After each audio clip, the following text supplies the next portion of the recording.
성숙하나이다. 우리 다 같이 신앙 고백드림으로 하나님 앞에 목요 예배를 올리겠습니다.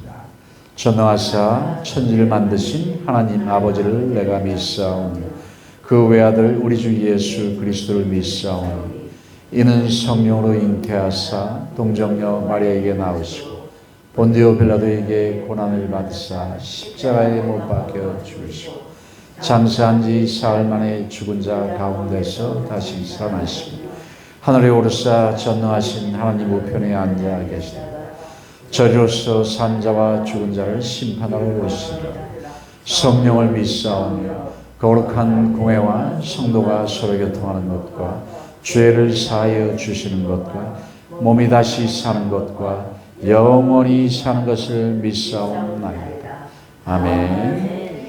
자, 우리 찬송 한 곡 드리시고 예배를 위해서 이용순 목사님 기도해 주시겠습니다. 왕이신 나의 하나님 다시 한번 올려드리겠습니다.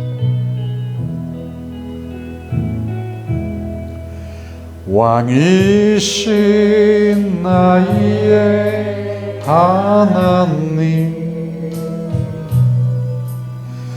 내가 주를 높이고 영원히 주의 이름을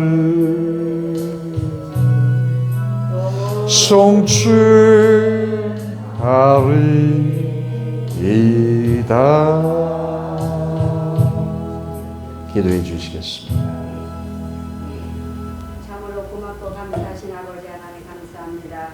아버지, 저희를 지금까지 지켜주시고 보호하시고 역사하여 주심으로 말미암아 또한 오늘 아버지 또 목요 아버지 또한 기도회로 저희들 모였습니다. 하나님 아버지, 우리가 하나님을 사모하고 또한 아버지 주님 앞에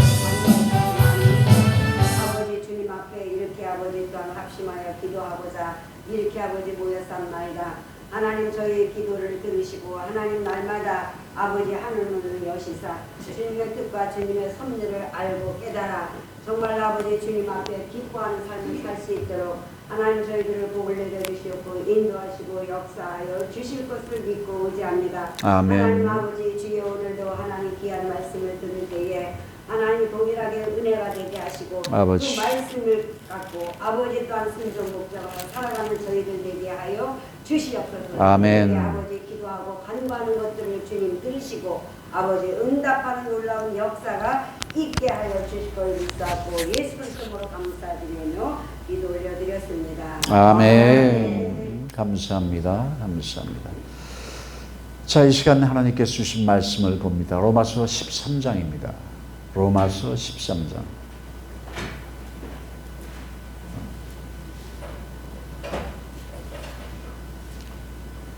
로마서 13장 1절에서 7절까지입니다. 로마서 13장 1절에서 7절까지 한 절씩 교독을 합니다.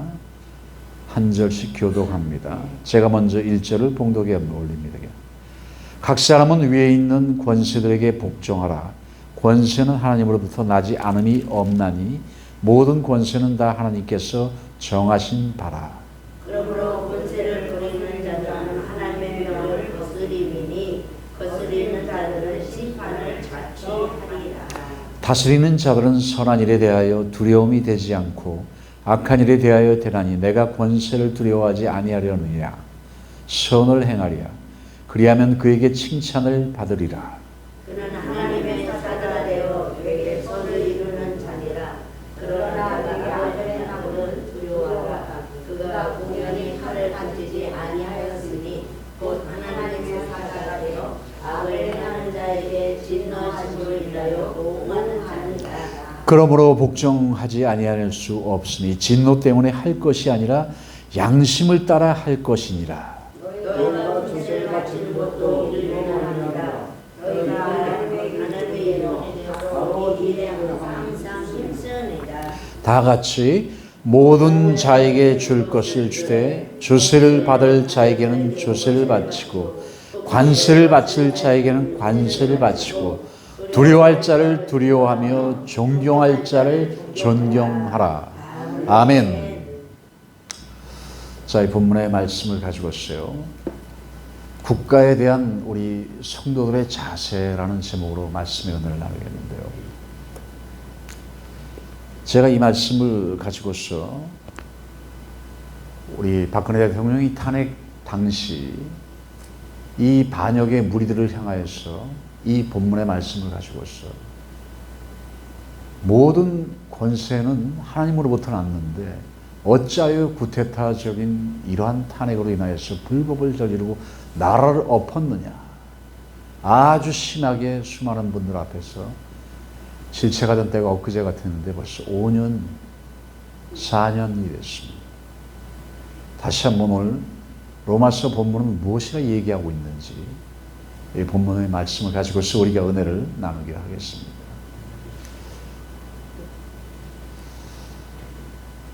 로마서 12장에서는 성도가 교회 안에서 어떤 삶의 자세를 가지고 살아야 하는지 교훈했습니다, 우리에게. 12장은. 그런데 13장에서는 성도가 교회 바깥 세상 권력에 대해서는 어떤 자세로 살아야 하는가에 대해서 또 말씀을 하시고 있습니다. 당시, 오늘 본문을 쓰던 당시 로마 교회 성도들은 로마 정부로부터 극심한 종교적인 탄압과 압박을 받던 시대였습니다. 특히 얼마 후에는 악랄한 그 네로 황제가 기독교에 대한 대대적인 핍박을 단행하여 결국 수많은 기독교인들이 공개적인 처형을 당하는 일이 아주 빈번하게 일어났던 시대였습니다. 그래서 로마 교회 성도들은 부당하고 악에 찬 로마 정권에 항거하고 싶은 마음이 들었어요. 당연하죠. 또한 성도들 가운데는 로마 시민권을 가진 자유인이 아닌 전쟁에서 포로로 끌려왔거나 태어날 때부터 노예 신분이었던 사람들도 아주 많이 있었습니다. 특히 노예 신분의 그리스도인들은 이전에는 알지 못했던 진리를 알게 되게 되는데요, 그것은 하나님은 모든 사람을 소중한 존재로 만드셨고 모든 사람은 남녀노소를 막론하고 동등한 한 인격체다, 이 정의로움을 깨달을 수 있었다는 것이죠. 모두가 백인이나 흑인이나 황색인이나 모두가 한 동일한 인격체이다. 그러나 실제 세상은 그렇게 돌아가고 있지 않죠. 제가 어제 잠시 어느 목사님의 그 설교를 듣다가 인도에서 공사를 하는데 말이죠, 한국인 공사 감독관들이 100여 명이 나가서 그들을 7,000명을 부리는데, 이 인도에는 카스트 제도가 있어가지고 알다시피 노예들이 직분이 노예인 직분도 한국인들을 갖다가 밑으로 보더라는 거예요. 그래가지고 도저히 일을 하는데 얼마나 말을 안 듣든지 공사가 진행이 될 수가 없었다는 거예요.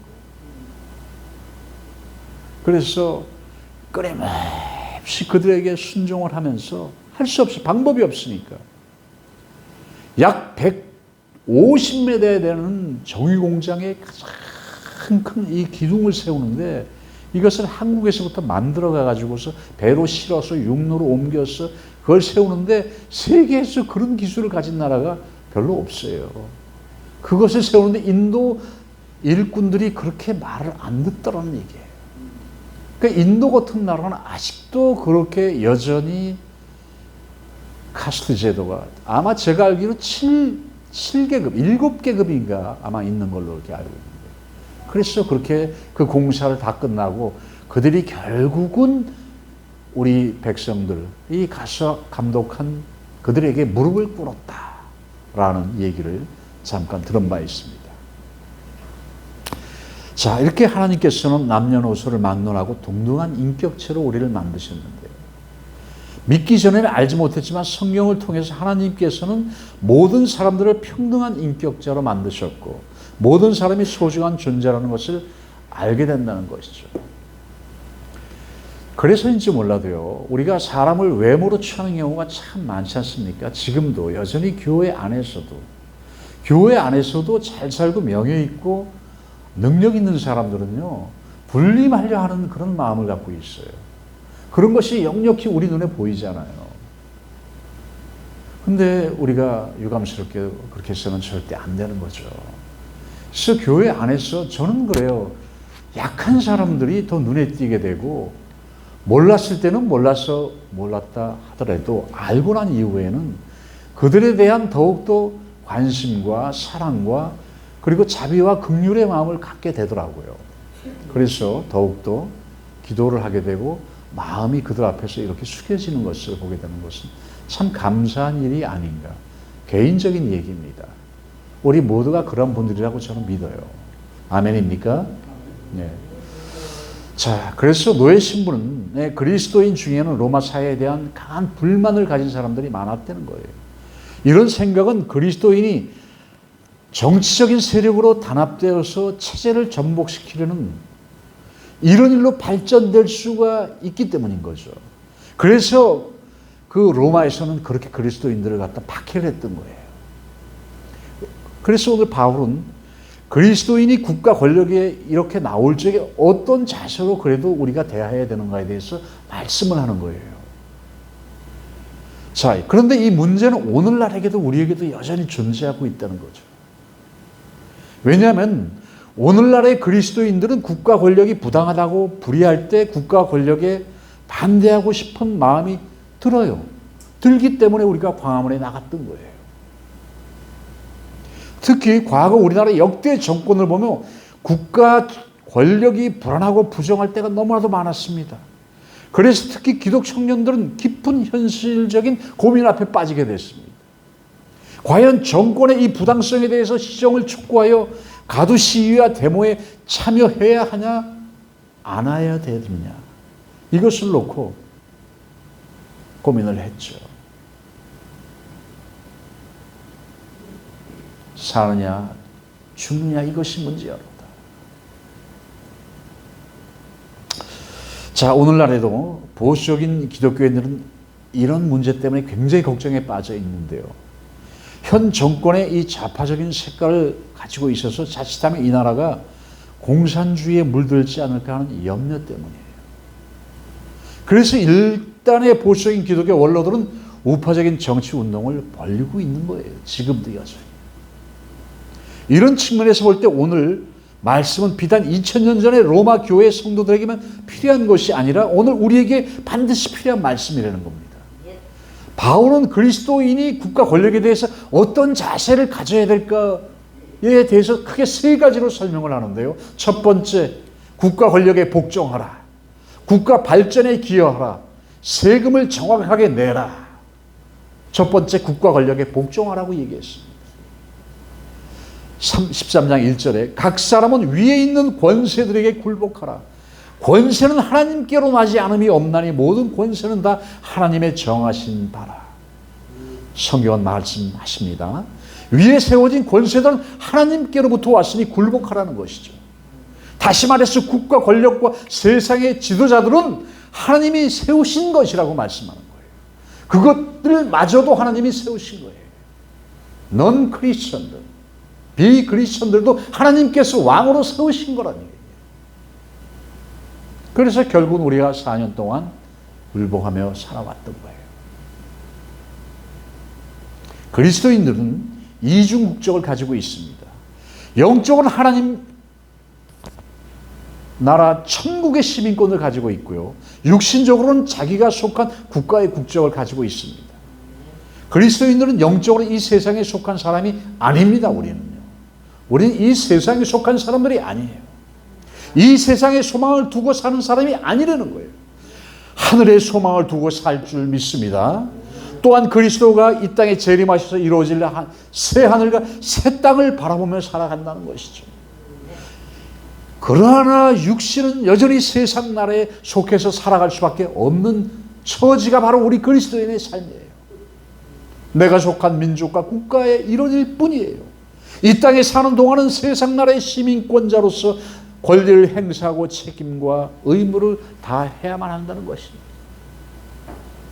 그래서 13장 2절에 그러므로 권세를 거스리는 자는 하나님의 명을 거스림이니 거스리는 자들은 심판을 자취하리니. 거스림이 있으니 거스리는 자들은 하나님의 심판을 받는다라고 말씀하십니다.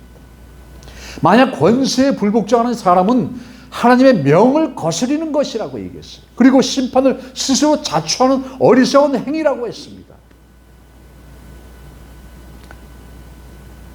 그런데 사실 국가 권력이나 세상 권력자들이 정의롭지 못할 때 얼마나 많았었습니까? 또한 우상 숭배자들도 있습니다. 그런데 왜 하나님은 국가 권력과 세상 권력자들에게 복종하라고 하시는 것일까요? 이것이 우리의 가장 의문이잖아요.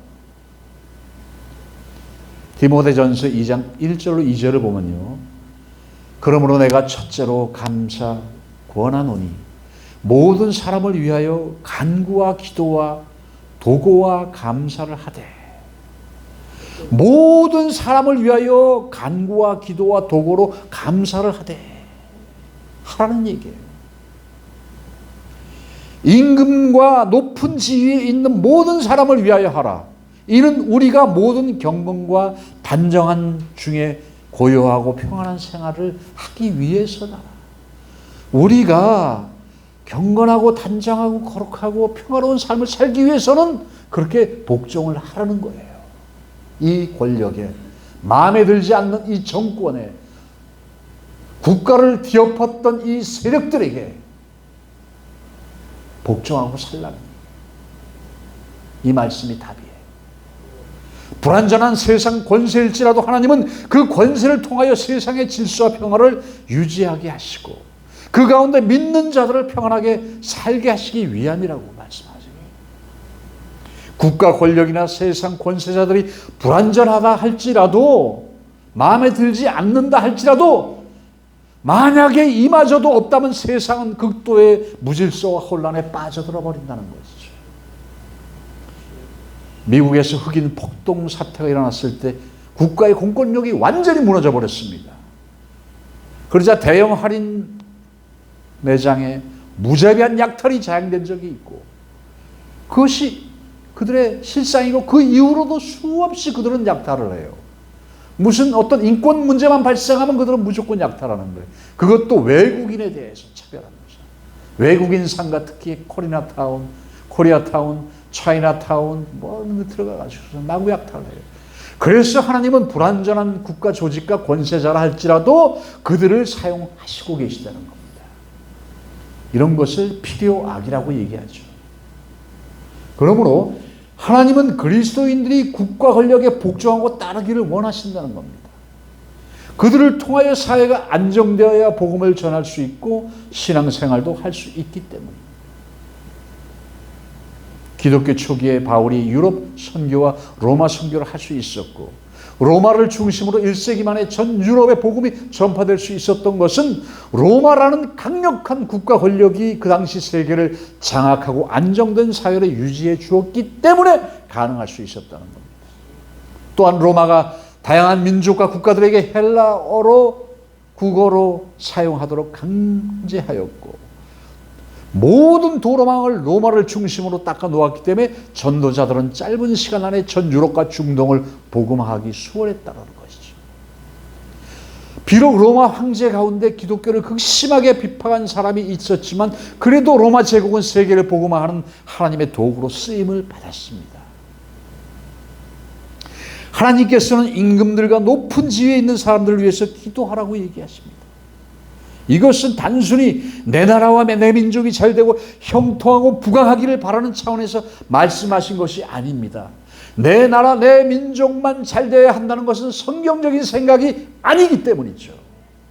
하나님께서 나라의 지도자들을 위해서 기도하라고 하신 것은 그들을 통하여 이 사회가 안정되고 평화롭게 유지될 수 있도록 하라는 것입니다. 그래서 안정된 사회 분위기 가운데 더욱 열심히 전도하고 선교하라는 것입니다. 성경은 국가주의나 민족주의를 말하지 않습니다. 국수주의를 말하지 않는 거예요. 하나님은 온 세상을 사랑하시고 모든 민족을 다 사랑하십니다. 관심은 특정한 나라와 민족보다도 여호와를 경외하고 복종하는 자에게 관심이 있으세요. 하나님은 오늘 우리에게 무엇을 명령하십니까? 모든 권세가 하나님께로부터 왔으니 권세자들에게 복종하라고 말씀하시는 거예요. 그런데 국가 권력에 무조건적인 복종을 말하지 않아요. 무조건적인 복종만을 말씀하시고 있지 않으시다는 거예요. 만약 세상 권세가 그리스도인과 교회에 대해서 불의를 명령했을 때는 단호하게 거절해야 한다는 거예요. 단호하게 거절할 줄도 알아야 한다는 거예요.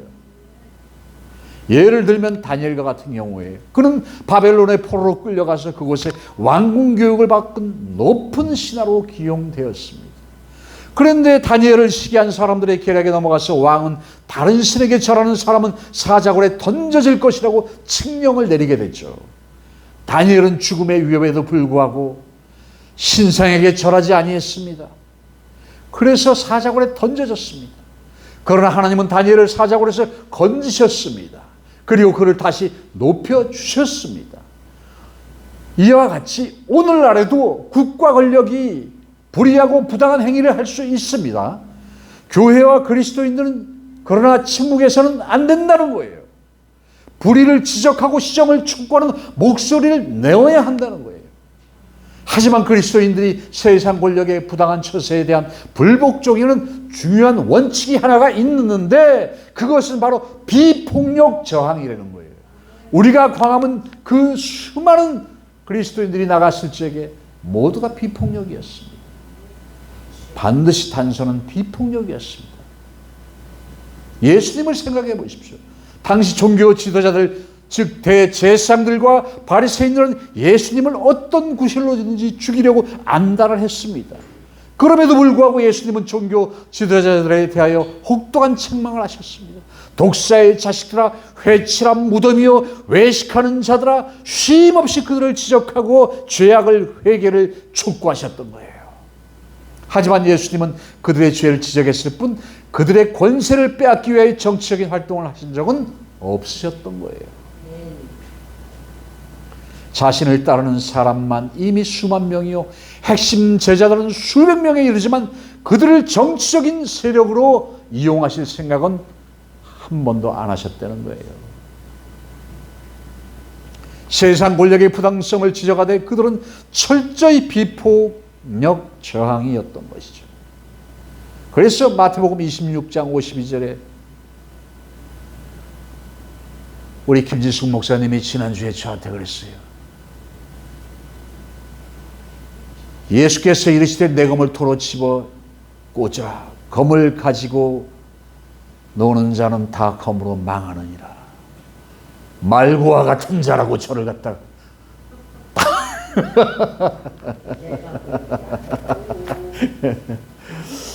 자, 세례 요한의 경우도 마찬가지입니다. 그는 당대의 왕이었던 헤롯이 부정한 결혼을 한 것을 알아요.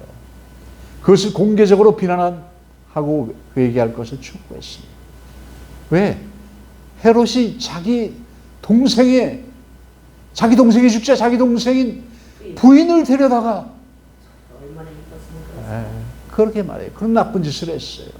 그리고 조카를 갖다가 헤로디아를 궁전에 세워놓고 그냥 거의 반나체 옷을 입혀가지고 그 아라비아 춤추는 사람들 이런 춤 있잖아. 막 이렇게 이영숙 목사님 보세요.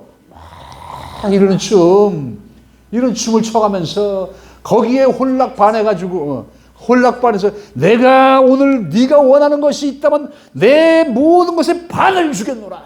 아멘. 진짜로 바라시는 거네. 그랬더니 엉뚱한 것이 지 엄마의 말을 딱 듣고 세례 요한의 목을 원한 거 아니에요.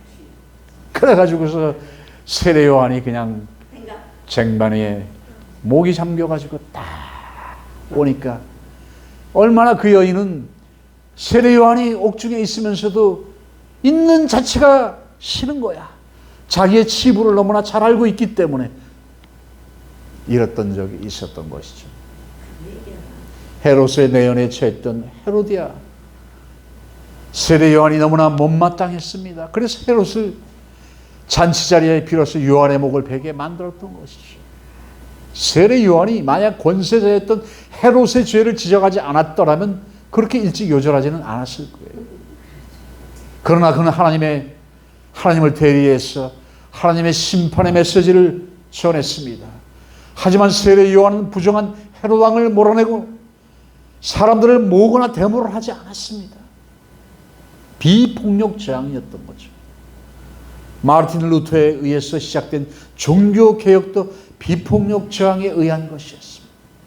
루터는 당시 극도로 부패한 로마 가톨릭 교황의 부당한 행위에 대해서 시정을 촉구하는 문서를 발표했던 거예요. 그것은 그가 복음을 깨닫고 난 후로 듣게 된 그 시대를 향한 하나님의 음성이었던 것이죠. 루터는 교황이라 할지라도 하나님의 공의를 요구하는 데 주저하지 않았습니다. 그래서 그는 비텐베르크 성당에다 93개 조항의 그 문서를 딱 써가지고 종교개혁을 선포했던 거예요. 1인 시위죠, 요즘 같으면 진짜. 하지만 교황은 루터를 파문했습니다. 신부로서의 파직을 시켜버렸던 거예요. 이제 그는 아무가 그를 향하여서 칼을 꼽아도 그는 꼼짝없이 죽을 사람이에요. 파직을 당한. 루터에겐 짧은 시간 안에 자신을 지지할 수많은 지지 세력이 있었습니다. 그러나 루터는 그들을 정치 세력화에 자신의 생명을 보존하려거나 투쟁하려고 하지 않았습니다. 루터도 우리에게 본을 보인 사람이에요. 그는 교황으로부터 파문을 당한 후에 조용히 한 성에 깊이 들어가서 10개월 동안 집거 생활을 하면서 독일어로 된 최초의 성경을 번역을 했던 거예요. 그 성에 들어갈 때도 어느 날 갑자기 집에 수많은 군대를 가장한 사람들이 확 쳐들어왔어요. 그래가지고 이제 죽었구나 하고서 딱 말에 태워서 가는데, 아, 이게 성읍으로 들어가서 왕에게 가는 게 아니라, 교황청으로 가는 게 아니라 그냥 끝없이 들판을 향해 달리는 거예요. 그러면 어떤 큰 성들이 많았지 않습니까? 유럽에 보면 어느 성주의 그 성에 딱 내리더니만, 사실 우리는 그리스도인들이요, 당신의 목숨을 구하기 위해서. 이렇게 해서 그는 그때부터 집거 생활에 들어가면서 그 집거 생활 중에 그는 독일어 된 라틴어로만 사용되었던 그 성경을 독일어로 번역을 10개월 만에 했다는 것이죠. 할렐루야. 놀라운 하나님의 역사예요. 살리시는 것도, 그리고 그 안에 들어가서 그러한 번역을 할 수 있는 것도 놀라운 하나님의 역사였던 거죠.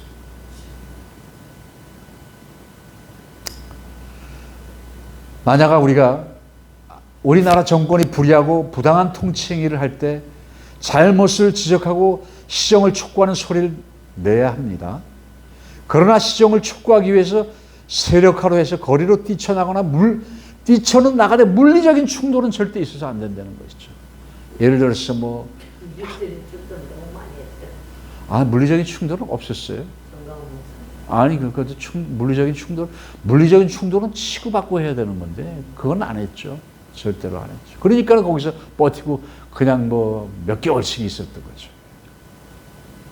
그 전에 일베라는 사람들이 있어요. 일베. 아주 보수들 중에서도 극보수라는 사람들은요, 이 정광훈 목사님한테 와가지고서 목사님만 허락한다면은 우리가 지금이라도 차에다가 휘발유를 갖다가 10통이고 20통이고 실고 우리는 그냥 돌려갈 수 있다. 그렇지. 이거는 너무나, 이렇게 되면 더 죽어나는 건 우리고 이것은 있어서도 아니 될 일이에요. 그러니까 그 사람들은 크리스천들이 아니라 일베라고 제가 얘기했어요. 왜 일베냐? 일간 베스트라는 그런 게 있어요. 거기에서 또 인터넷으로 모이는 사람들이에요. 근데 이 사람들이 정말로 믿지 않는 사람들이지만 국가를 사랑하고 충성하는 사람들이에요. 그러니까 이 정권을 도저히 못 보겠으니까 그렇게 하겠다고 수없이 얘기했는데 목사님이 아주 빌면서 그들을 말렸다는 거예요. 그런 사건들이 여러 번 있었습니다. 사실은 뒤에서. 자, 우리는 다소 미련해 보이거나 힘이 없어 보여도 비폭력 저항으로 정의를 외쳐야 합니다. 역사를 돌아보십시오. 시간이 조금 걸리더라도 하나님께서는 세상의 부당한 권력을 결국 망하게 하셨습니다. 우리는 오직 진리의 편에 서서 외치면 되는 거예요. 정리하면 이렇습니다. 첫째, 모든 권세가 하나님께로부터 온 것이니 그리스도인들은 국가와 권세자들에게 복종해야 합니다. 그러나 부정한 명령까지 복종해서는 안 된다라고 분명히 말씀하셨어요.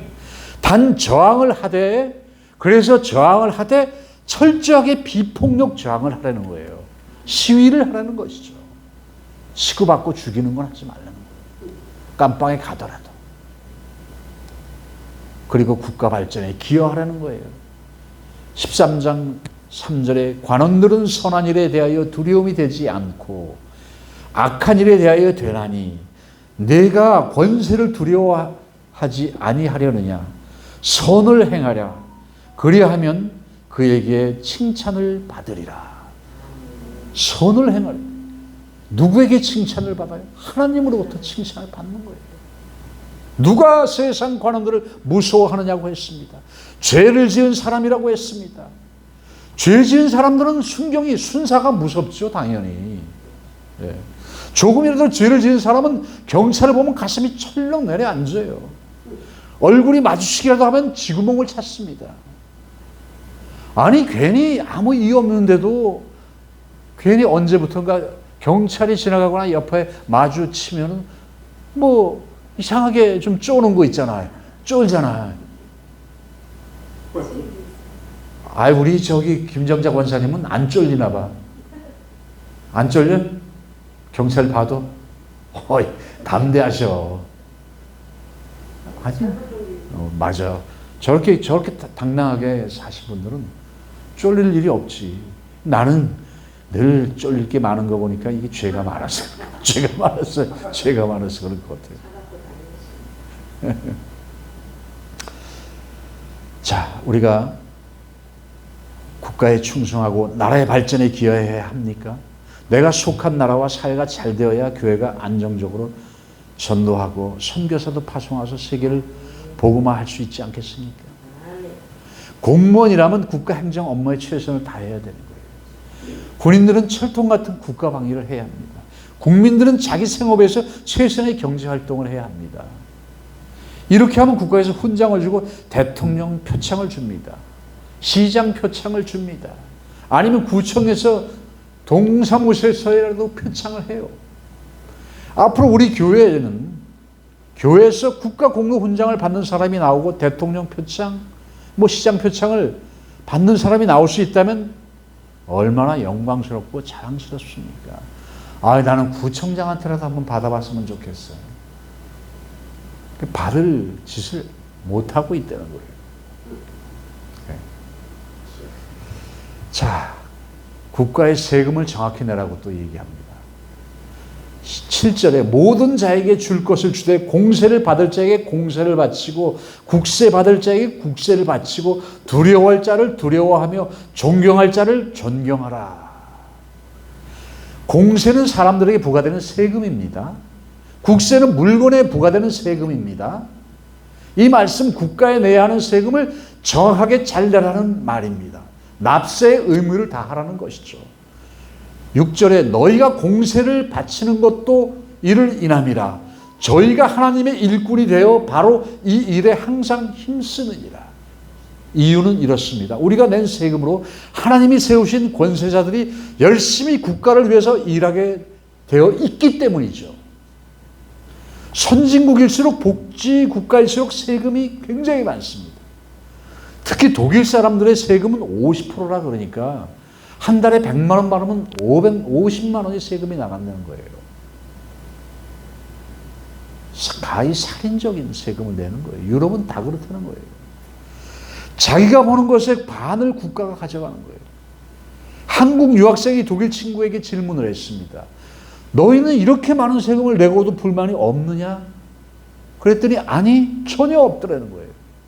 국가가 존재함으로 내가 존재할 수 있기 때문이라는 거예요. 또한 내가 내는 세금은 나중에 내가 은퇴한 후에 죽을 때까지 살 수 있는 모든 것을 제공하여 주기 때문에 저축이라고 생각한다는 거예요. 이것은 성경적인 생각이죠. 공무원들과 봉급 생활자들은 봉급을 받을 때 아예 세금이 공제되기 때문에 제도적으로 세금을 잘 내게 되어 있습니다. 충실한 납세자들이죠. 그러나 우리나라 자영업자들은 자기 수입만큼 세금을 내지 않는 경향이 일반화되어 있잖아요. 영수증 띄워줄까요? 영수증 안 가져가도 되죠. 그런 거래 굉장히 많아요. 그리고 뭐 이중 세금 계약서 뭐 이렇게 작성해가지고서 5천만 원어치 납품을 했는데 뭐 3,500만 원어치만 납품한 걸로 영수증을 띄워라. 뭐 이래가지고 나머지 1,500에 대한 세금은 안 내는. 지금도 부지기수고 또 그렇게 안 하면 못 산다라고 하니까 뭐 자세히 모르겠는데 우리가 넌 크리스천 같으면 우리도 이렇게 살아요. 그러나 우리는 크리스천이기 때문에 그렇게 살 수는 없는 것이죠. 성경을 어기는 행위이기 때문에. 하나님께서는 11조를 꼬박꼬박 잘 내는 국가에는 11조를 내지 않는다면 하나님은 그 사람을 온전히 축복하지 않습니다. 국가에 내는 세금은 결국 하나님이 세운 권세자에게 바치는 것이니까 크게 보면 세금도 하나님께 바치는 거나 다름이 없다는 것이죠. 그렇죠? 우리가 많이 벌면 하나님의 은혜에 감사해서 11조도 많이 내는 것처럼 이 땅에서 많이 벌었다면 내 나라로부터 받은 은혜가 큰 것이니 나라에도 세금을 많이 내야 한다는 것입니다. 끝으로 우리 잘 아는 이랜드의 박성수 회장. 이 사장은 젊은 시절 사업을 시작했을 때 하나님께 기도하기를 하나님, 제가 우리나라에서 세금을 가장 많이 내는 기업이 되게 해달라고 기도를 했다는 거예요. 그래서 그는 회사 초창기 때부터 사회 관행을 버리고 정확한 소득을 신고하고 그에 맞는 세금을 냈다는 거예요. 그런데 어떻게 됐습니까? 그 많은 세금을 내고도 이 회사는 지금까지도 고속 성장을 거듭하고 있습니다. 중국의 매장이 수천 개예요. 세계 매장이 뭐 수만 개 되나 봐, 그 사람은. 엄청난 크리스찬이죠. 자영업자들 도전을 받아야 되는 거예요. 하나님은 정확하게 모든 것을 보고 헤아리고 계시기 때문에. 예수님도 하나님의 것은 하나님께 바치고 가이사의 것은 가이사에게 바치라고 말씀하시지 않았습니까? 하나님의 것 11조는 우리가 바쳐야 되는 거예요. 11조와 국세를 우리가 충실하게 바치라는 것이죠. 오늘의 본문은 요지가 그것이었어요. 모든 세금을 낼 때 기쁨으로 내는 여러분들이 되시고 이 말씀을 통해서 국가에 대한 신자의 자세가 어떠한가를 우리가 대충이나마 정리를 해보았습니다. 이와 같은 크리스찬들이 되시길 주님의 이름으로 축원합니다. 기도하겠습니다. 아버지 감사합니다. 오늘도 우리가 신자로서 국가의 의무를 아버지 하나님께서 하셨습니다. 국가 권력에 복종하라. 국가 권력에 복종하라 그랬습니다. 복종하며 살되 우리가 불의한 정권에 대하여 힘들고 고통스럽지만 비폭력으로 나아가 우리가 시위를 하지 폭력하며 나라를 전복하는 일은 없도록 올바른 교육을 우리가 나눌 수 있도록 축복해 주시옵소서. 그리고 국가 발전에 기여하고 또한 세금을 잘 낼 수 있는 그러한 자들로서 크리스천의 삶을 가이사의 것은 가이사의 것이 하나님의 것은 하나님에게 바칠 수 있는 우리의 성도들이 모두 될 수 있도록 축복해 주시옵소서. 감사하며 예수님의 이름으로 기도드리옵나이다. 아멘. 구주의 십자가 볼 아멘. 죄 씻음 받기를 원하네. 내 죄를 씻으신 주 이름 찬송합시다. 할렐루야 찬송합시다. 찬송합시다. 내 죄를 씻으신 주 이름 찬송합시다. 죄악을 속하여 주신 주 내 속에 들어와 계시네. 십자가 앞에서 주 이름 찬송합시 할렐루야 아멘. 찬송합시다. 찬송합시다. 내 죄를 씻으신 주 이름 찬송합시다. 주 앞에 흐르는 생명수 날 씻어 정하게 하시네. 내 기쁜 정성을 다하여 찬송합시다. 할렐루야 찬송합시다. 찬송합시다. 내 죄를 씻으신 주 이름 찬송합시다. 내 주께 회개한 양심은 생명수 가운데 젖었네. 흠없고 순전한 주 이름 찬송합시다. 할렐루야 찬송합시다. 찬송합시다. 내 죄를 씻으신 주 이름 찬송합시다. 할렐루야 할렐루야.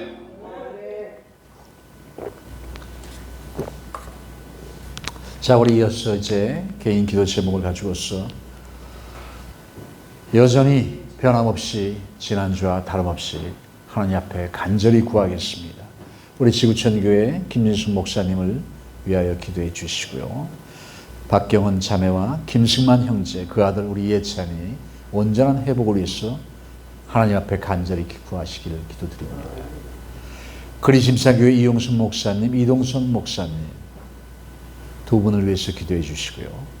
그리고 우리 이진경 CGV 운영을 위해서 이제는 많이 적응이 됐고 잘 해나가는데 더욱더 시간에 너무나 매일 쫓겨서 해리 그 문제로 인해서 교육 문제로 인해서 늦은 시간까지 그러니까 빨리 오지 못하는 그 엄마의 심정이 매일마다 졸이는 거예요. 그러니까 할머니가 오직하면 인천에서부터 뭐다 하지 않고 백리를 뭐다 하지 않고 그냥 오셔가지고 매일마다 그냥 그렇게 해주시는데요. 이것도 좀 빨리 정리가 될 수 있도록 좀 우리가 두 분을 위해서 이용순 목사님, 근인심사님 교회를 위해서 기도하고요. 우리 이정건 강도사님 하나님의 은혜 가운데 심령이 날로 새롭고 하나님을 향할 뜨거운 그 사랑이 더욱더 말씀을 향하여서 염원하는 그 마음이 더욱 새로워질 수 있고 이를 간증할 수 있는 큰 은혜를 하나님께서 우리 이정원 강도사님에게 부어달라고 기도해 주시고요. 우리 김영환 선교사님 독거노인 봉사가 있습니다. 강원의 정선에 80세 되신 우리 성도님 정말 지금 치료도 하시고 또한 금강사업도 투자하고 계시는데요. 다 재정적으로 우리 김영환 선교사님도 많이 필요한 것 같아요. 제가 뵙기에서 하나님 축복하시고 더욱더 날마다 깨어서 헌신할 수 있는 그런 그 사역이 끊이지 아니하도록 축복해달라고 기도해 주시고 그래서 한 달 수입이 최소한 한 200~300원 돼야지 그래도 살아가잖아요. 가정이.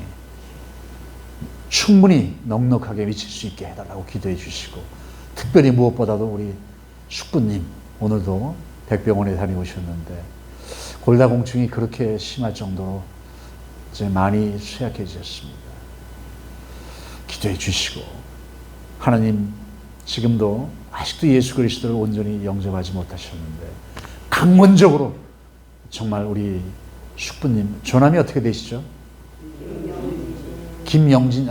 진짜만 바뀌어요. 김영한, 김영진. 네, 김영진 우리 아버님 이름을 불러가면서 정말 간절히 기도하자고요. 네? 양자가 됐죠. 그런데 아들이라고 이제. 할렐루야. 그러면 잘 됐어요. 예, 그러면 이제는 뭐 숙부라 그러지 말고, 잘 됐어요. 이제 아버님과의 이 관계가 이제 국가에서 인정하는 그 서류가 확실하게 등록이 됐습니다. 이를 위해서 감사하게 기도해 주시고요. 우리 백학순 집사님은 오늘 좀 뭐 일이 있으셔도 못 오신다고 다음 주에 꼭 오겠습니다라고 예 전화를 아까 제가 통화했고요. 이분을 위해서도 전국에 자연치유휴양원을 구상하시는데 하나님께서 단 한 군데라도 정말 그분에게 자신의 기도가 이루어질 수 있도록 해달라고 기도해 주시고요. 로뎀나무 교회 권명웅 목사 이기숙 사모를 위해서 기도해 주시옵소서. 예. 우리 로뎀나무 교회가 의외로 전국에 많아요. 로뎀나무 밑에 엘리야. 로뎀나무가 상징하는 것이 뭡니까? 그것에서 그는 죽으려 갔지만 회복을 입은 거예요. 회복을 의미하는 뜻에서 우리가 이제 그것에서 회복과 회생 그리고 죽음에서 삶으로 그런 뜻의 그 로뎀나무가 우리가 있기 때문에 bloom tree 영어로는 그래요. 이 생명의 회복의 나무가 이 교회가 다시 하나님 앞에 쓰임 받을 수 있도록 하나님 축복해 달라고 기도하시고요. 끝으로 중보기도 우리 홍금표 장로님이 참 그렇게 참 한방 갖고 예? 병원에서 나왔어요. 나오셨어요? 그 제대로 안 보셔도 나오신 거예요? 잘 못. 아니 또 그렇게 돼갖고 이제 나와서 다른 밖으로 치료를 하고 걷고 이렇게 운동한다고 나왔어요. 근데 그분도 상당히 고집이 세시잖아요. 그죠? 아주 뻐셔. 뻐셔가지고 그냥 그렇게 그냥 크게 한 방 그냥 완판칠 하나님한테 맞았으면은 그 사실 빨리 좀 자복을 해야 되는데 안타깝네요. 어쨌든 간에. 그러다 두 방째, 세 방째 안 맞으면 그냥 걷어 가시는 거예요. 그럼 구원도 못 받는 거예요. 회개가 없으면 절대 구원이 있을 수 없어요. 네. 그러니까 어쨌든 간에 회개해 오지. 이 회개의 영이 임할 수 있도록 우리가 기도해야죠. 그래도 우리 이 지구촌 교회의 권속인데 우리 목사님의 심령은 또 얼마나 또 나름대로 타겠어요. 우리 홍금표 장로님 정말 몸도 몸이지만 영적으로 속히 회복되게 해달라고 기도해 주시고요. 우리 김윤희 전도사님 아들 조성호 목사님 미국에서 이 박사 학위를 받아가지고 또 거기까지 공부했으니까 받아가지고 와야죠. 반드시.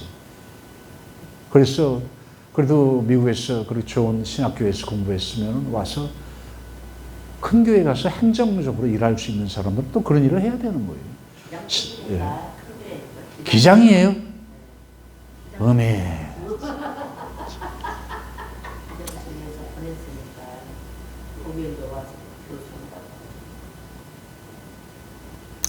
그러면 거기까지만 하시고 이사랑 목사님 딸과 사위와 타이어 사업 부지를 물세가 돼 좋은 땅이 구할 수 있도록 우리 저기 김윤희 전도사님도 기장 측에서 지금 고신 측에도 아주 보수적인 대로 그런데 고신 측 같은 놈은 고신 측 신학을 시켜야지 그런 개념도 없어요?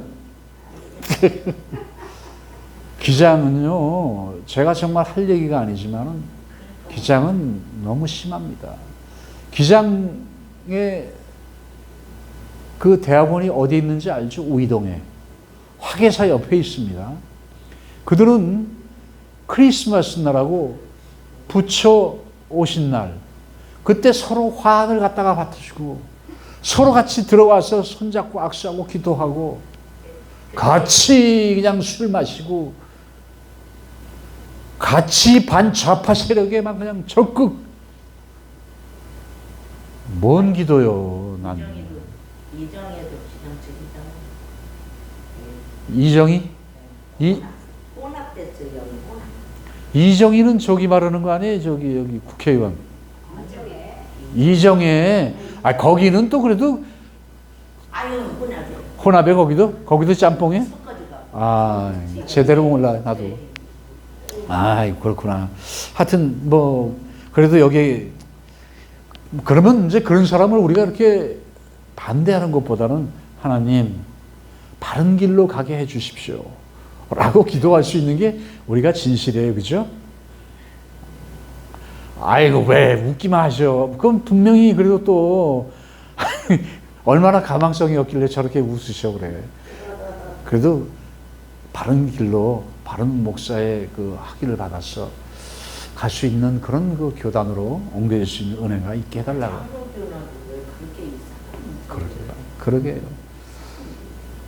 하여튼 그렇게. 정신을 가든. 근데 기장층 나온 사람들, 고신층 나온 사람들이 고신층 기장층이 최고의 어떤 권위가 있는 어디를 어제 뭐라고 하더라고, 학교를 뭐라고 하더라고. 기장층이 어디죠 거기? 뭐라고 하냐? 머리에서 빙빙 도는데 생각이 안 나. 광나루 신학교. 아니, 강나루 신학교가 아니야. 기장 측은 광나루가 아니야. 아, 기장이 아니야. 그냥 통합 장신대야, 장신대. 장신대야. 아니, 지난번에 장신대 나왔다 그랬어. 장신대 광나루 신학. 거기는 아니에요. 물론 해방신학과 자유신학이 강한 데지 거기도. 거기도 뭐 기장 못지않게 요즘에 많이 변화되고 있는데. 장신대도 섞어졌어요. 예, 많이 섞였죠. 요즘에 뭐 다들 그렇게 섞이니까. 하여튼 그것 뭐 어쨌든 나는 깜짝 놀랐네 진짜. 내가 분명히 통합축으로 들었었는데, 분명히 통합축으로 들었는데, 네, 하여튼 어쨌든 간에 통합축에서 와서 통합축에는 훌륭한 목사님들과 교회가 많으니까요. 우리가 알고 있는 유명한 그런 좋은 목회자들은 통합축에 많습니다. 지금은 많이 변화되었다 하더라도 어쨌든 간에 우리 그 아들을 위해서 우리가 그런 박사학위 제대로 받아가지고 오기를 위해서 기도해 줘야 됩니다. 고신측은 뭐가 나요? 고신측은 그 우죠, 우. 너무 우파야.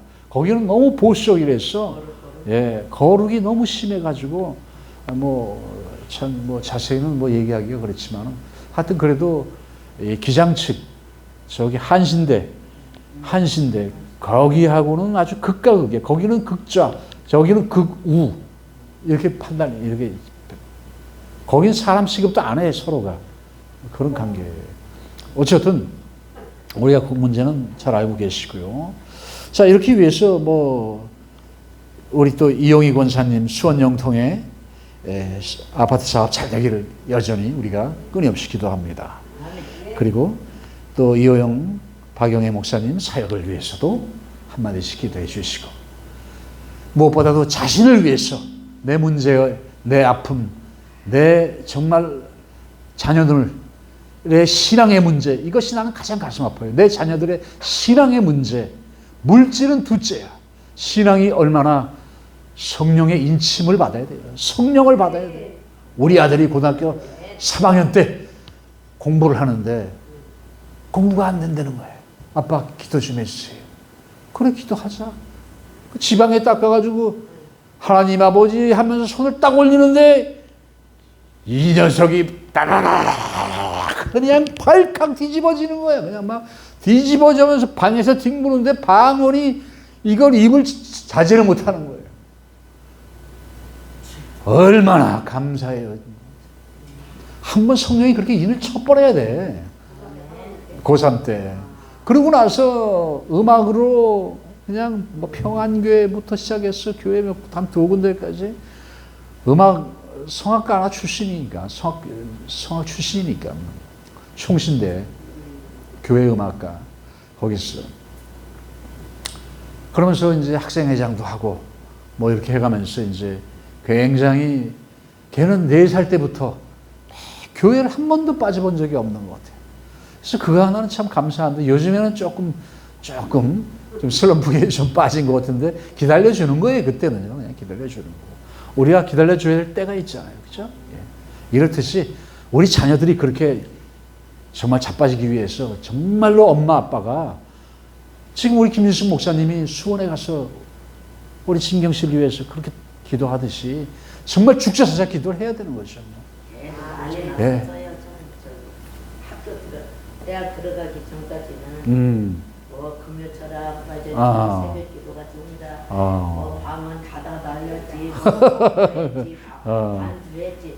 근데 지금 뭐였죠? 걱정할 거 없어. 그건 잠시 그 하나님께서 그런 사람들은 다시 결정적인 어떠한 사건을 갖다 일으키셔가지고 돌아오게끔 하십니다. 아멘. 예. 자, 우리 모든 이 기도의 제목을 가지고 주여 한번 3참 크게 불러봅니다. 주여! 주여! 주여!